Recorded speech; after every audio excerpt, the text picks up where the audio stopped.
Mahirap ba ang trabaho dyan sa abroad? Ay, Day. Sinasabi ko na sa'yo, Day. Pag 61K ang sahod mo, Day, walang mahirap, Day. Kasi kung hirap lang din ang pag-uusapan, Pilipino, disturbo ka, nagbablog ako.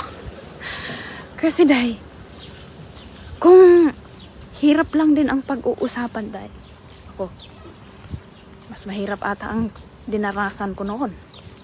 Diba, nung buhay pa yung mama ko, naalala ko pa, 9 years old ako noon bago siya namatay. Manupad. Sa mga Bisaya diha, kanang kamaumo mo sa panupad. Manupad, og dalos. Maghapon, tirik ang adlaw. Unya ang sweldo, 50 pesos. Unya ang kilo sa bugas, in-ip-ip pagyud, 31. Ing ana kalisod, ing ana ganyan kahirap ang buhay ko noon. Yung buhay dito sa Turkey, kung gano'n makahirap, 61K na ang sweldo mo, Day. Magrereklamo ka pa ba? Hindi mo pa ba kakayanin yun? Compare mo.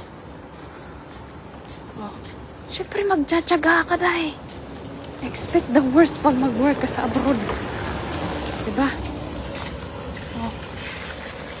Pag pera ang hanap natin, hindi natin iisipin yung pagod. Focus tayo sa pera. Diba? Sus, sarap kayang buhay sa abroad. Lalo na pag sakit lang ng ulo yung asawa mo sa Pinas. Dito, may sweldo ka. Mas malaki sa kinikita ng asawa mo. Kahit mong babae siya, kahit magbisyo siya, may pera ka, hindi ka nakadepende sa kanya.